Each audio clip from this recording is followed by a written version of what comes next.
What do we crave during pandemic and isolation? What is it we hunger for in these days of unrest and worry and wonder about whether we are doing our part to bring about the realm of God, the beloved community?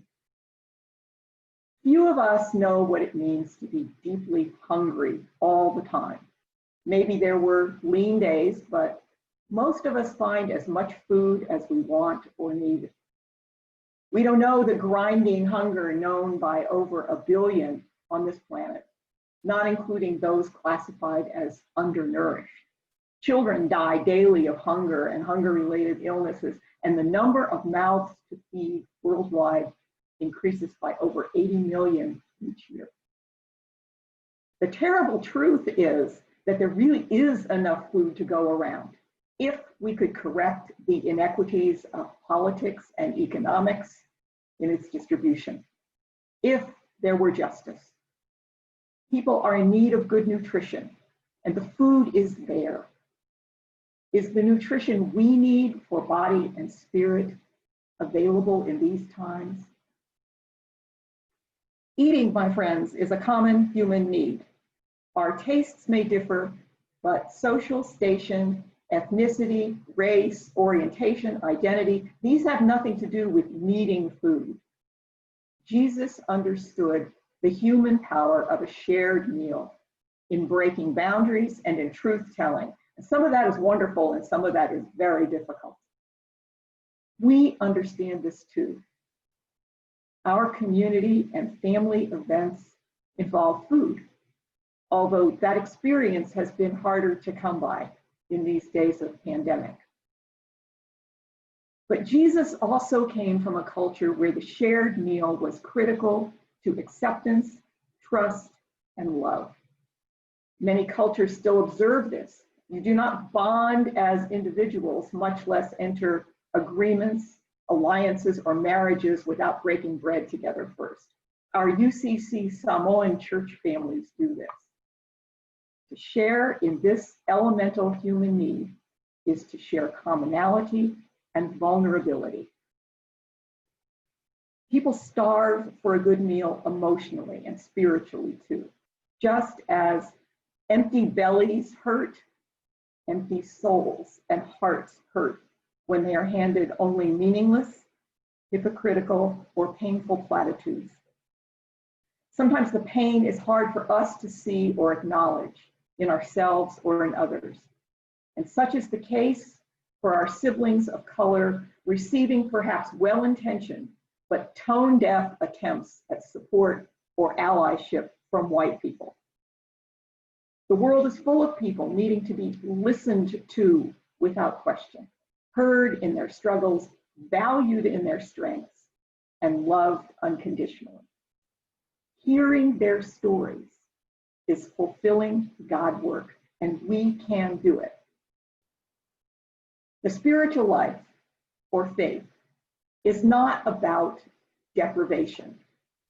Pain and suffering do not make one purer or closer to God.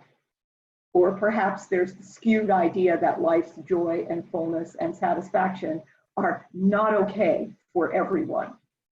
A terrible dismissal of our human worth that keeps people unhappy and unsatisfied. It's control, and it's decidedly non-biblical.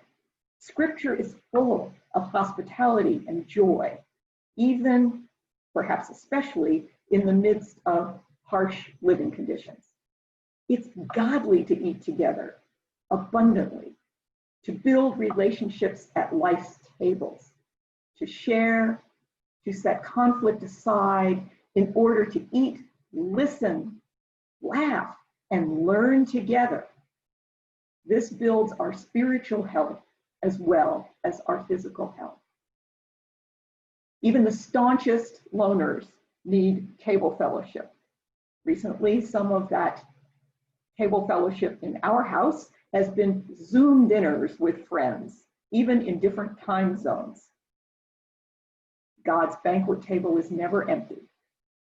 Yet every day, don't we get conflicting messages?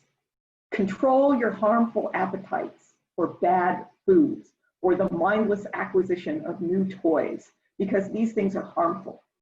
But oh, by the way, eat more, buy more, consume more, because you don't have enough, never enough. And who knows, it may suddenly all run out. Or someone may get your share. As we've learned recently, it's possible to create scarcity with our minds, like toilet paper. This implies that the world's goodness and resources and opportunities are a pie to be divided up instead of an open pool, that if you get more, there will be less for me. Hospitality is vital in a desert society. And in ancient times, food was perpetually scarce and people hungry. We are always hungry when the food of our very being is denied and eroded away. And we means people across races and ethnicities. Our lives become desert-like. The things that nourish us, family, community, companionship, acceptance, are sacrificed on the altars of individual achievement and recognition. We need the nourishment of healing communal love, greater than we can imagine, poured into our lives. Call it God if you like.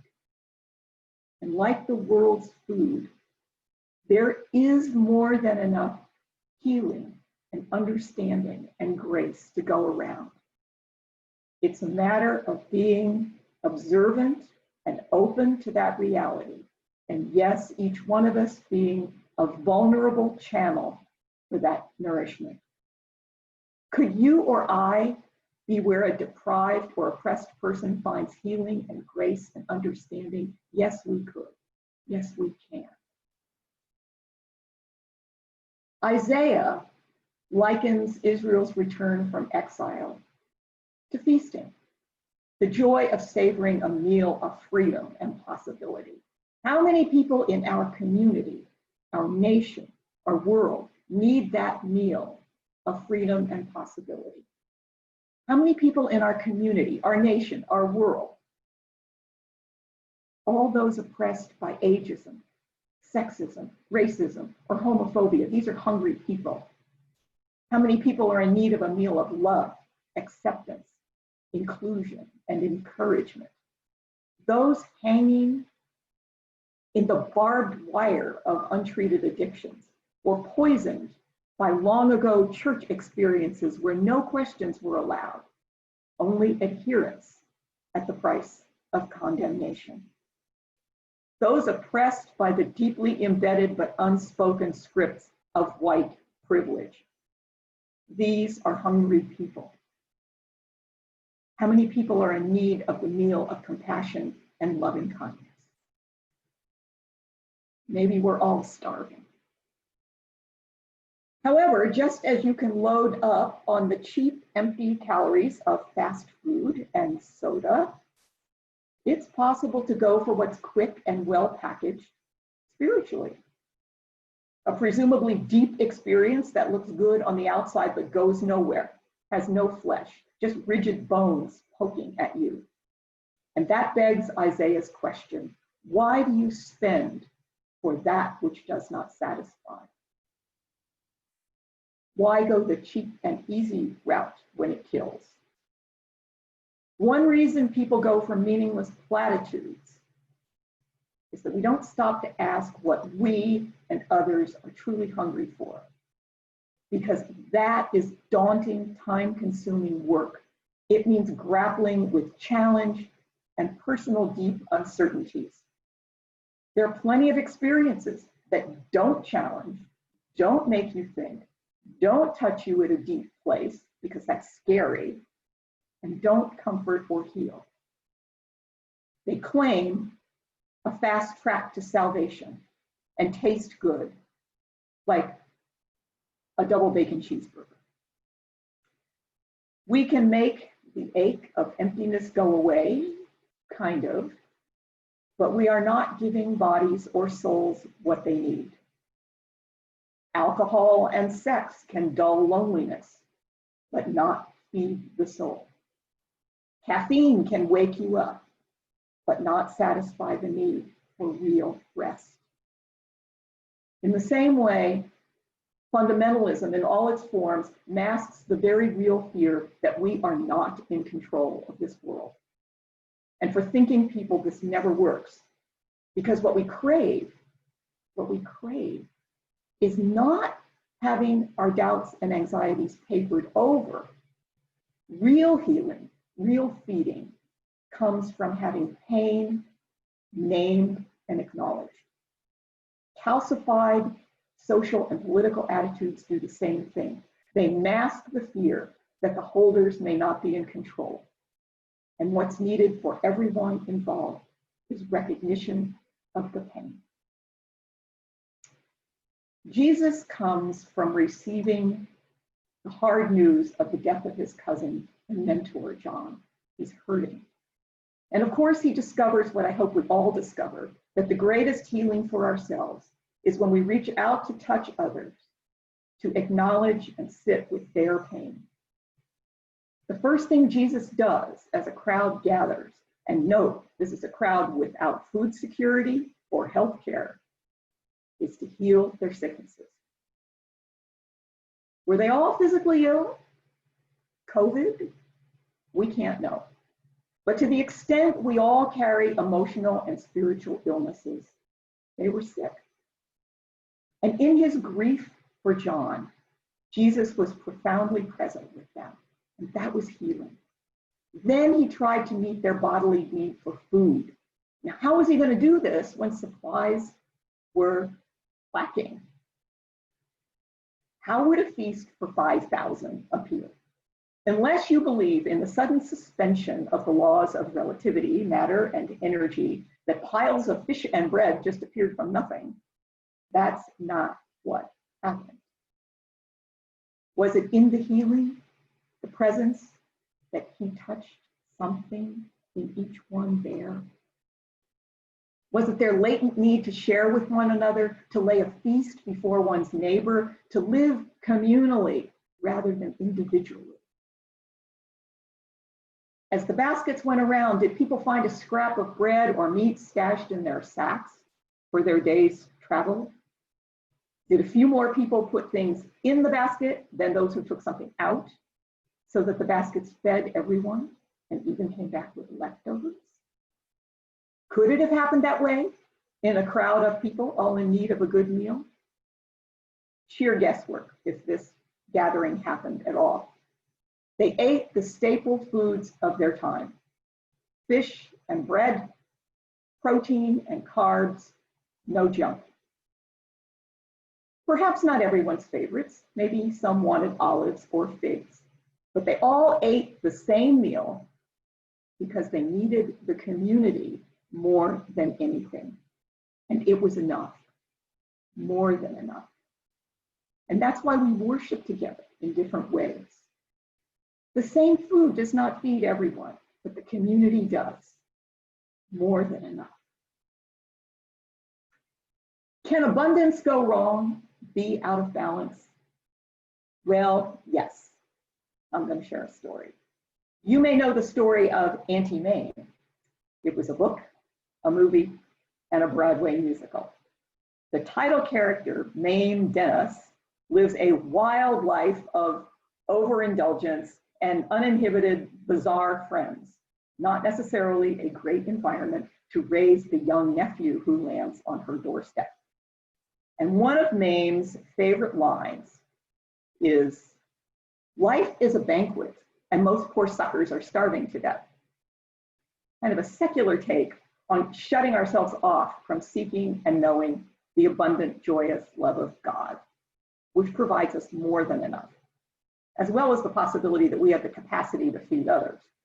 So I once had a role in a community theater production of Mame. I was Gooch, the very naive nanny who looks after the nephew. But when Mame also adopts her as someone who needs to get a life. So she gives Gooch a few drinks and sends her off in New York City, just dressed to kill, with no guidance, but instructions to really live life. cut to the chase, months later, Gooch returns home pregnant, singing a song with the line, "If life is a banquet, I stuffed myself." Well, it's funny when you hear it, but reality is there can be unintended consequences to an overload. There can be misplaced abundance. A faithful life is not about deprivation. It is about feasting. The feast that we are about to share at our tables and more. We are in need of a good meal, and God spreads it for us, not in a way we can explain, but in a way we can experience. It's a feast of love. At a table set with plates of acceptance, the flatware of grace, a woven cloth of community, and a riotous flower centerpiece of our diversity. The serving dishes are loaded to overflowing with healing, and all those who need us and love us, including Jesus, are here. All to remind us that we can provide more than enough to the world in which we find ourselves. Thanks be to God. Amen.